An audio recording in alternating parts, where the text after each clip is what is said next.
Alors, bonjour, je vous souhaite la bienvenue à cette première édition des Midis du Graphime. Avant de commencer le speed colloque qui sera suivi d'une table ronde, nous allons avoir quelques mots d'ouverture et on va commencer tout de suite. J'aimerais accueillir M. André Gaudreault, qui est professeur titulaire à l'Université de Montréal et fondateur du laboratoire Cinémédia. Structure de recherche dans laquelle il y a le Graphime, soit le groupe de recherche sur l'avènement et la formation des identités médiatiques. Je vous cède la parole. Bonjour. Merci. Merci donc à Simon. Merci à vous d'être là. Je me sens speedé un peu, je ne sais pas pourquoi, c'est peut-être parce que c'est le thème de la journée. D'ailleurs, j'ai été étonné de voir que le speed colloque, ça a été accepté par ma correctrice principale des textes qu'on fait et que donc le mot speed colloque est bien un mot français. Alors donc, bonjour à tous et à tous. Donc, on est réunis ici pour célébrer l'écriture. L'écriture, ça vous intéresse. D'un nouveau chapitre dans la section cinéma et jeux vidéo du département d'histoire de l'art et d'études cinématographiques. En effet, donc, cette première édition des Midis du Graphime est le premier événement public organisé par le tout nouveau Graphime, groupe de recherche sur l'avènement et la formation des identités médiatiques. Le Graphime fait suite au Graphix, groupe de recherche sur l'avènement et la formation des institutions cinématographiques et scéniques, dont j'ai d'ailleurs assuré la direction durant un peu plus d'une vingtaine d'années.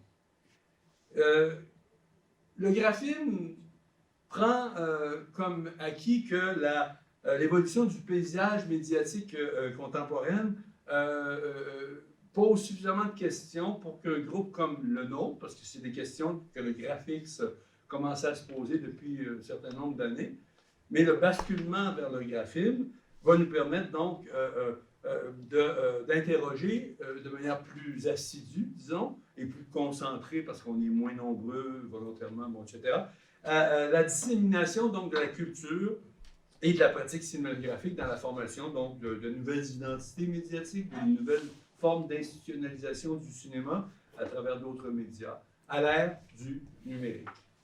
L'équipe du Graphime est composée de spécialistes en cinéma, télévision et jeux vidéo, dont certains sont présents ici aujourd'hui. Les professeurs donc Richard Bégin, Martha Bonny, André Habib, Bernard Perron, Carl Terrien de l'Université de Montréal et Alana Tain de l'Université McGill. En plus de collaborateurs internationaux, dont Philippe Marion, le seul et unique, est-il là? Il est là! Il est seul, je l'ai vu tout à l'heure, mais là je le cherchais. Philippe Marion, collègue à moi, très bon ami, et sur lequel je m'amuse souvent, comme plusieurs le savent, à casser du sucre doux et généreux sur son dos. La taquinerie l'emporte souvent. L'existence du Graphime doit beaucoup à mon collaborateur immédiat et de tous les instants, vous le savez, Santiago Hidalgo, qui est professeur associé au département et qui agit aussi à titre de directeur du laboratoire Cinémédia, qui est l'entité qui chapeaute nos différentes structures de recherche. Et grâce à Santiago et au persistant Nicolas Dulac, qu'on ne voit pas souvent, mais aussi bien parce qu'il doit finir un travail qu'il a à faire, à Nicolas Dulac qui l'a secondé, c'est grâce donc à Santiago et à Nicolas, grâce aussi à leur clairvoyance et à leur opiniâtreté, que nous avons réussi à faire reconnaître le Graphime comme équipe auprès du FRQSC, ce qui n'est pas de l'attente, je vous jure. Merci à Santiago. Et merci par contumace à Nicolas. Et j'ajoute cependant, d'un même trait, que les membres eux-mêmes du Graphime, ils sont aussi pour quelque chose dans cette reconnaissance, dans cet accès du Graphime au statut de groupe de recherche reconnu, puisque la fiche d'évaluation du FRQSC, pour notre demande, spécifie que la composition de notre équipe est exceptionnelle. Excusez du peu. Et merci d'être ce que vous êtes, chers collègues, et merci à vous de nous appuyer, notamment par votre présence ici. Cette nouvelle initiative, les Midis du graphisme, est le début de ce qui deviendra peut-être une tradition, j'imagine que oui, et en invitant des jeunes chercheurs à relever le défi de ce qu'on appelle désormais le speed colloque, mot qui est de plus en plus utilisé dans les universités. Cet événement convivial offre une plateforme de choix pour présenter les recherches en cours à ces jeunes étudiants et ou chercheurs.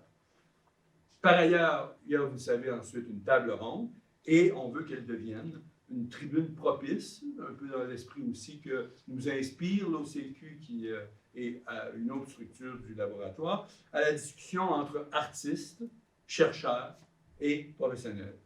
En terminant, je tiens à remercier toute l'équipe qui a organisé cette première édition. Richard Bégin, ici devant. Martha Bonny, ici devant. Thomas Carrier-Lafleur, pas loin. Un peu loin. Et Simon Laperrière, ici à côté, à qui je cède la parole.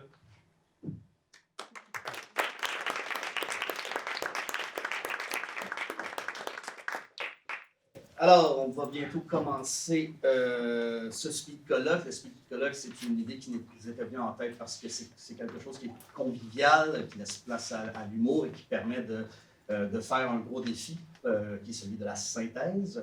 On a très hâte de voir tous les conférenciers et conférencières relever ce petit défi. Le sujet de la journée va porter sur les fans, qui est un domaine de recherche très fertile qui est en pleine expansion dans le milieu universitaire. Donc ça promet d'être fort intéressant. Et je vous rappelle que cet événement, donc après la table ronde à 16h30, nous avons rendez-vous juste en dessous, au deuxième étage, pour le lancement du nouveau site web et du nouveau numéro de la revue Nouvelle Vue. Maintenant, je vais céder la parole à ceux qui auront en charge l'animation du Speed Colloque, Martha Bonny et Richard Bégin.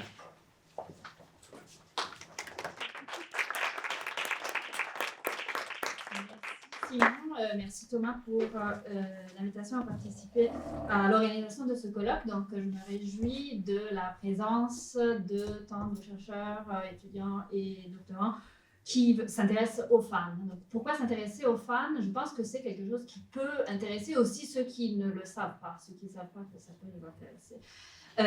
Surtout, je soulignerai deux éléments. La question surtout de cinéma et télévision et autres médias, jeux vidéo, comme fait social total. Donc, en prenant cette expression de Marcel Mauss, c'est l'idée vraiment d'expériences qui vont avoir une place très très importante dans tous les aspects, dans plusieurs aspects de notre vie. C'est pas seulement un film, une série télé, un fait technique, technologique ou esthétique, c'est peut-être aussi autre chose, un fait culturel, un fait qui nous parle sur le plan des affects ou des communautés que nous pouvons créer, dans lesquelles nous pouvons nous inscrire.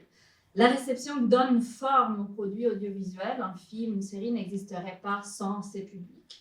Et donc ces publics pensés dans l'histoire grâce aux cultural studies, notamment aux études culturelles, aussi grâce au travail de sociologues et philosophes tels Michel de Certeau en France dès la fin des années 60, on comprend qu'on peut penser la culture comme un espace où des gens n'importe qui, peuvent aller et faire des braconnages, donc aller chasser dans des territoires habituellement interdits, pour en faire autre chose. Donc Henry Jenkins a grandement influencé cette lecture du fandom comme justement un acte des actions inscrites dans une culture participative, où des gens, des jeunes surtout, vont aller écrire, réécrire, s'approprier, transformer la culture dominante. Et donc proposer des alternatives, remplir des vides lorsque la culture n'arrive pas, par exemple, à représenter toutes sortes de minorités ou de points de vue différents, minoritaires. Donc selon Henry Jenkins, ce qui est très important, c'est que les fans ne sont pas juste des gens passionnés par la culture, mais c'est des gens qui transforment leur passion en pratique, en geste partagé, en geste inscrit dans une communauté. Donc, c'est le deuxième élément. Premier, c'était le fait social total. Deuxième élément qui me semble très, très important et très partageable dans tous les différents champs d'intérêt que nous avons, c'est la dimension transformative. C'est un peu une traduction de l'anglais, mais la dimension de la puissance de transformation de la réception. Donc le fait que, par exemple, nous arrivons avec une culture littéraire vers une grande franchise transmédiatique ou de cinéma, et nous pouvons, avec nos outils, aller, par exemple, réécrire. Ou alors nous arrivons en tant que cinéastes et nous proposons des nouveaux films, des films peut-être pas financés par la grande industrie, mais qui vont remplir ces vides, remplir ces trous. Donc, tous les chercheurs, j'en mentionne beaucoup du côté donc, des États-Unis, Paul Booth, Lori Morimoto, Louisa Stein, Jonathan Gray sont des chercheurs qui, avec Matt Hills au Royaume-Uni, ont renforcé à la suite de Jenkins les recherches et explorent notamment les pratiques des jeunes sur Internet. Donc, toute la dimension des réseaux est évidemment centrale aujourd'hui pour penser des formes de réception organisées ou moins organisées. Donc, qu'est-ce qui émerge? Des questions, des limites lorsqu'on étudie les fans, et peut-être aujourd'hui on va soulever d'autres questions. Pouvons-nous véritablement parler d'un pouvoir des fans face à l'hégémonie des grands conglomérats? Que font les fans à l'œuvre? Qu'est-ce que ça veut dire œuvre culte? Selon donc le terme très célèbre utilisé par Umberto Eco. Est-ce qu'il y a des genres ou des structures formelles qui encouragent davantage les pratiques des fans? Et finalement, quelle est la discipline, les disciplines et les positions des chercheurs que nous pouvons utiliser? Est-ce qu'on doit être nous aussi des fans, par exemple, pour étudier les fans ou non? Et finalement, quels espaces, quelle géographie des fans on peut imaginer?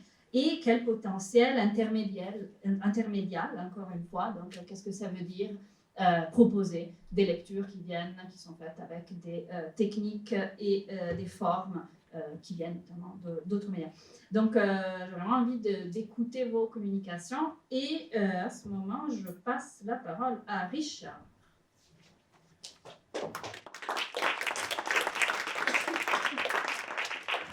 Merci beaucoup, Martha.